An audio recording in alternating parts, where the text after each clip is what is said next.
And so he was on with us a few weeks ago. He is back with us today. And, of course, he is the editor of World Affairs Brief. He, of course, is the nephew of Joel-skousen, who wrote 2 best-selling books exposing the whole globalist system, the whole New World Order system. That was really a seminal work that led to None Dare Call It Conspiracy and many others. He's, of course, served as a fighter pilot for the U.S. Marine Corps during Vietnam. And, of course, has also been a writer and researcher, speaking widely around the United States and the world, very accurately exposing the globalist agenda. And worldaffairsbrief.com is his website, and he joins us now. Joel, good to have you here with us.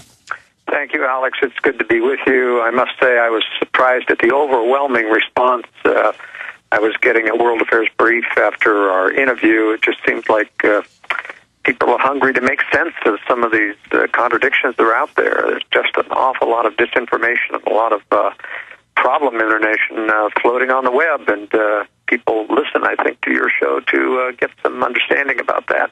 Well, we have a wide spectrum of guests and ideas here, but at the end of the day, we've been pretty accurate about forecasting where society's going, and I concur with much of your analysis and breakdown of society. I want to move through a lot of news with you today, but last time you were on, we ran out of time getting into one section of a World Affairs Brief you did a month or two ago, dealing with the dark side of law enforcement and the military, and how Iraq and Afghanistan were being used as laboratories to find people that will do bad things. The majority of our military and police are great people.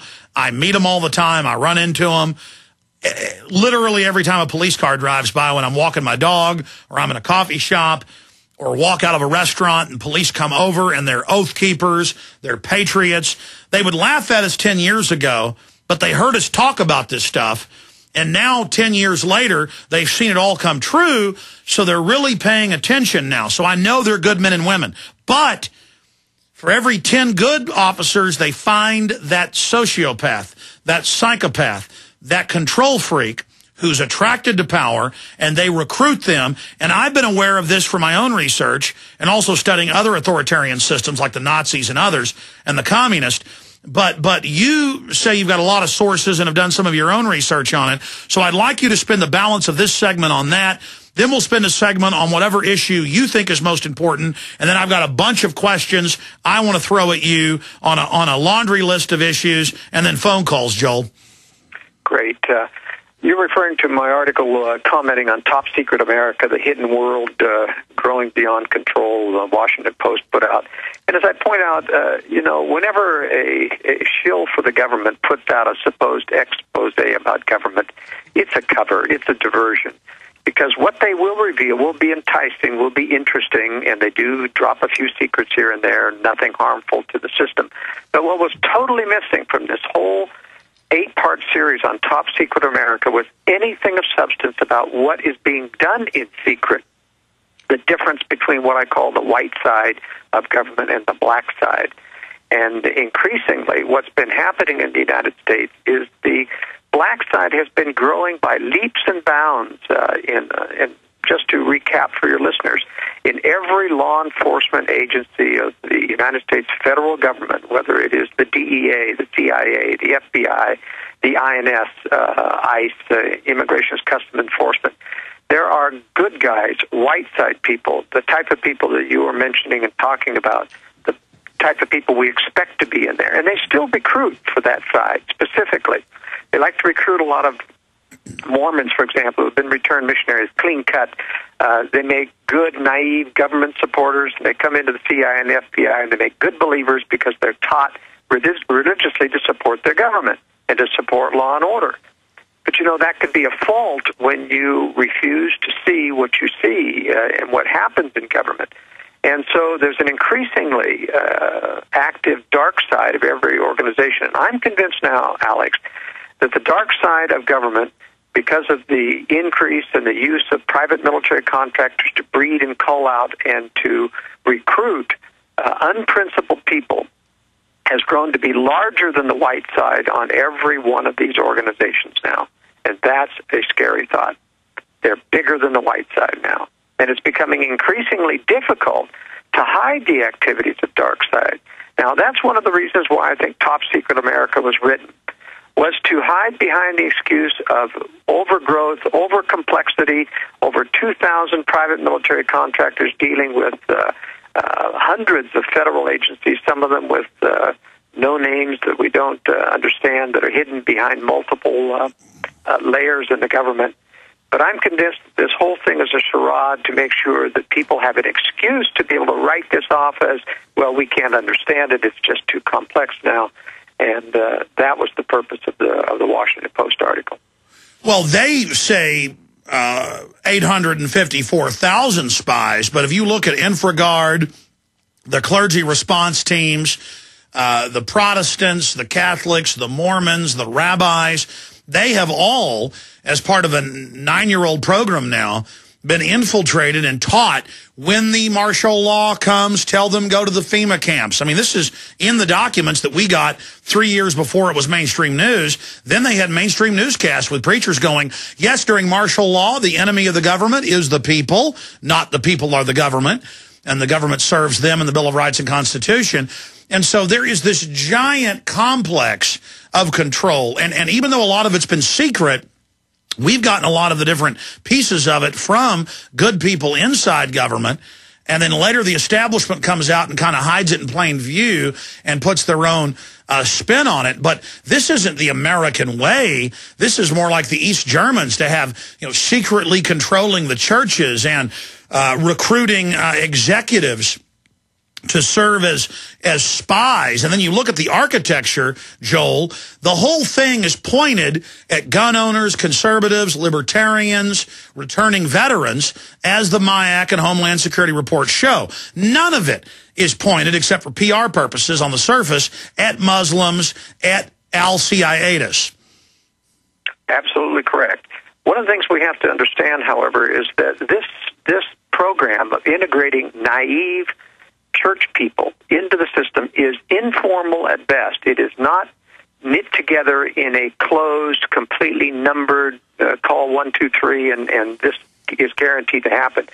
They're heading that way in the future, but we're actually quite a long way off from that. They're still in the building process of seeing who can be snookered into supporting these without having any warning signals go up. And it isn't uniform. You can't make the case, for example, that all the fundamentalist Christian leaders or Protestant leaders are into this. It's only a small percentage. No, exactly. It's a beta test to then see who will take the bait, who will go along with it, and to find out who sees it and who resists it. Exactly. Joel, stay there. Let's keep talking about that and finish your comments. It's very astute, and we want to get more of your views on this than a host of other issues. With Joel-Skousen, I'm Alex Jones. Into this world we're thrown, like a dog without a bone. Okay, Joel. It's key what you said here, though, because that's what they're doing. That's how I got this from preachers. Is they tell the preachers, hey, would you like to get some federal funding to just be on the lookout for Al-Qaeda? They have the same program for truck drivers and people in critical infrastructure, or InfraGard. And you come down, the FBI pays for it, puts you in a hotel for the weekend. The first 10 minutes, they show Al-Qaeda training videos. Then they cut to, is your neighbor spanking their kid? Do you smell marijuana? Is this person a patriot? I mean, we've gotten footage that people shot at these meetings. And the founding fathers were terrorists. I mean, I actually have video of this. And so they find out who buys into it. So 90% leave disgusted, but they find the 10% that either like the tyranny or are gullible. But as you said, just like it took them decades to make the dark side as big or bigger than the light side, now they're trying to take over any area of influence and convert it to the dark side. How long till they convert?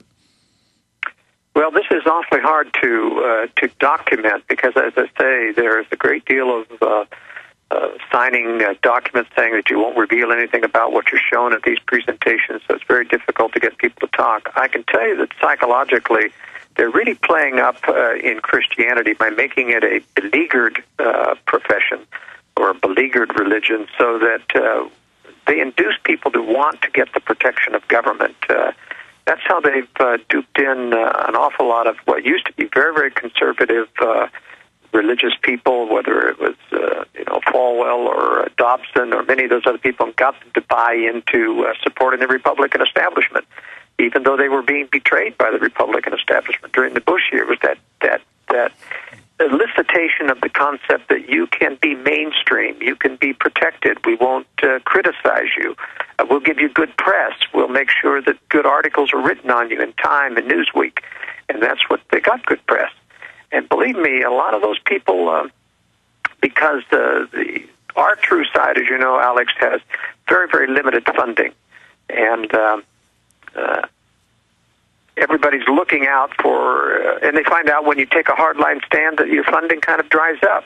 And that's one of the reasons why I'm really skeptical of what happens in the Tea Party when you have big dollar people come in and start to finance things within the Tea Parties. We find out they're not on our side. It's foreign money coming in. It's money from the establishment trying to take over things. And that's what's happened in our religious views as well. But I can't tell you, in answer to your question, how far they've got along. I do know that they're making steady progress, and they're converting one person at a time, and it's just like that in the private military contractor regime. They're going through a sifting process. That's why this is not about to end. The story about Karzai threatening to throw out private military contractors within 4 months in Afghanistan, I can guarantee you, will not happen. Absolutely will not happen. Whether or not he's even being sincere in saying this, I'm not sure, because he may be doing it to protect his own survival within Afghanistan, which is growing in hatred against the sabotage of private military contractors. He even mentioned on one of the news shows that they've been involved in terrorism, and that's they're basically acting as a cover for the dark side of CIA activities, who do control their own set of terrorists for conflict creation. And the private military contractors are increasingly taking those roles, because when they use military people to do it, they have too many whistleblowers. Yeah, let's not move. Exactly. It gives another membrane of deniability. But you just mentioned something key. Contractors staging their own terror attacks. They've caught British SAS operating as contractors and others dressed up as Muslims attacking our installations. And that's the reports that come out again and again and again. If you've got $1 trillion a year global war machine, of course it's going to create the enemy. And if it has to, stage its own attacks as a pretext to continue that war of global domination. Well, as we've talked about in our last interview, I think the motive is not simply the industrial military complex in gaining more riches and making people more. That's always an inducement, to be sure, but it's not the main goal. I think the main goal is to create constant warfare for the purpose of rearranging the chess pieces on the world chessboard of governments and working towards a new world order government. I know you agree with that. But we mustn't lose sight of the fact that these more ethereal goals about creating conflict for the purpose of even larger wars and rearranging governments on the face of the world is what they're really after. All right, Joel, stay there. Long segment coming up. Let's continue to break this down, take phone calls, get into a host of subjects straight ahead. Stay with us.